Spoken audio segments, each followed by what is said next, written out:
No caso da Malu, esse livro aqui que tá nas minhas mãos, e vários comentários aqui, caramba, o Bruno tá segurando um livro há 2 horas e não falou qual é. Isso é hack de engajamento, segurar a audiência. Mas esse livro aqui é o Davi e Golias, do Malcolm Gladwell, que é um livro muito interessante porque ele fala sobre possíveis benefícios que vêm de um eventual malefício inicial. E tem uma parte aqui onde ele fala de uma psicóloga, se eu não me engano, não lembro se era psiquiatra, mas que ela foi dar uma palestra para vários empresários britânicos falando sobre a necessidade de contratar pessoas que têm distúrbios de aprendizagem. Uhum. E ela começou a palestra como ela sempre começava em alguns outros ambientes. Quem aqui tem um distúrbio diagnosticado? E todo mundo levantou a mão. Ela falou, impossível isso, né? Uhum. Como é que todo mundo levantou a mão? Mas depois ela foi conversar com boa parte da audiência, aí tinha um cara que era disléxico, não sei o quê, foi vendo e falou, caramba, esses caras, como não conseguiu emprego, foram obrigados a empreender. E aqui eles têm algumas perguntas interessantes que falavam sobre dislexia, né? Você pode fazer algum teste básico antes de partir para talvez um diagnóstico clínico. E quando eu vi as características... Eu nunca tinha parado para ver o que era dislexia. Quando eu vi as características... Eu nunca tinha ouvido falar até então. Eu vi as características, eu li o que era aqui, eu falei, cara, isso aqui é a Malu todinha. Caramba, foi assim? Foi assim, foi através do livro. Aí eu peguei as perguntas aqui do livro. Eu vou repetir aqui ao vivo... Porque talvez isso possa ajudar alguém. Deixando muito claro, né, gente, que isso aqui é só algo inicial. Mas ele falava aqui, ó, pergunte a uma criança, né, ou uma pessoa com dislexia, o resultado vai ser mais ou menos o mesmo. Você consegue dizer a palavra banana sem o B? Aí eu perguntei pra Malu, demorou um tempo. Se eu pensar, eu consigo. Ouça esses 4 sons, G-A-T-O, G-A-T-O. Você consegue combiná-los numa palavra? Aí demorou um tempinho também. Não consegue? Eu não consigo. Pronuncie gato, rato e reto. Qual deles não rima? Tá aí! Foi gabaritando tudo. Aí ele coloca aqui, ó. Questões fáceis para a maioria das crianças de 4 anos, mas dificílimas para os disléxicos. Quando a Malu gabaritou, e tinha mais um de cores aqui que não dá pra fazer porque é mais visual. Mas quando ela falou isso, eu falei, caramba, amor, isso aqui é a sua descrição, esse teste você passou em tudo. O de cores é o Stroop, né? Deve ser. Aquele que você vê a cor e você tem que falar... Exatamente, exatamente. Eu não passei Fiz também. Esse é terrível. Esse foi o primeiro que eu fiz com ela. Esse é o teste de Stroop. E ela foi gabaritando tudo. Eu falei, olha, temos que procurar um diagnóstico. Esse tipo de teste, entre aspas, é o que a gente chama de screening, né? Um rastreamento. Então, daí você já faz um ponto de corte. Tipo assim, passou em tudo? Beleza, então tá descartado. Não passou? Aí agora a gente vai ter que fazer mais testes pra gente ver se realmente é isso ou é um confundidor. É outra coisa que tá atrapalhando aí. E aí depois eu fui pesquisar, né? E aí eu comecei a pesquisar também o que a pessoa que tem dislexia tem de qualidade. Porque é basicamente isso, né? Se uma coisa não funciona bem, você vai ganhar em outras. E era isso que eles falavam ali nesse livro. Sim. Exatamente isso. Que essas pessoas...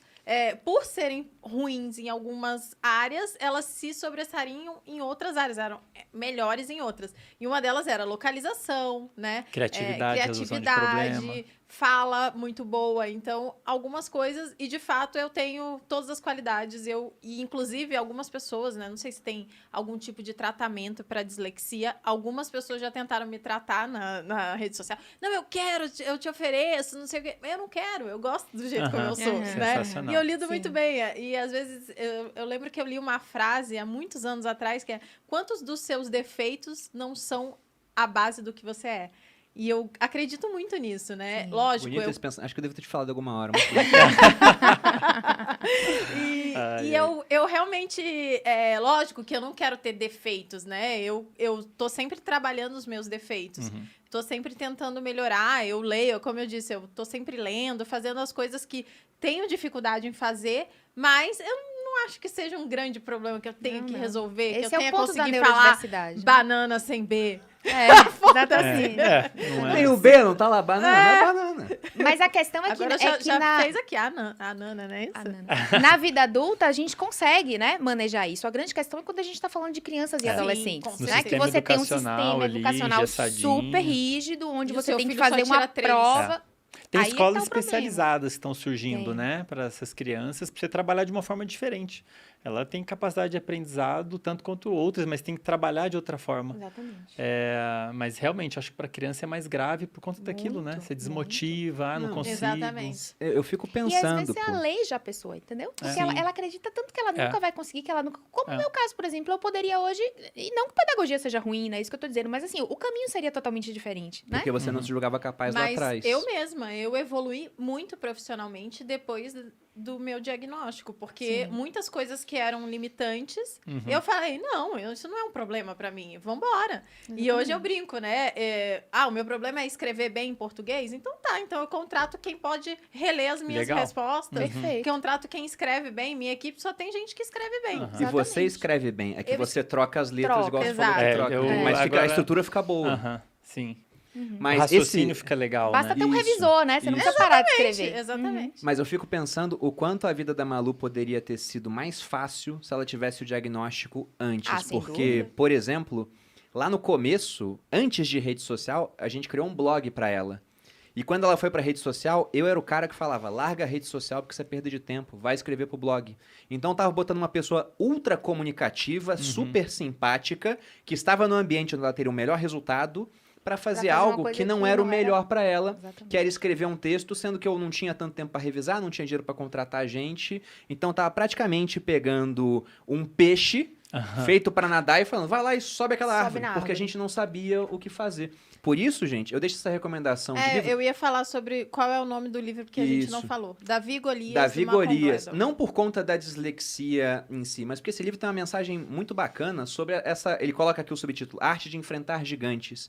Até o próprio título ele é interessante, porque a gente costuma pensar em Davi Golias como uma luta do pequeno contra o grande, né? E logo no começo ele fala, olha, o Golias era um guerreiro de curta distância, um alvo gigantesco, uma armadura pesada, e o Davi era um fundibulário leve, ágil, capaz de acertar alvos a 200 metros de O distância. que é um fundibulário?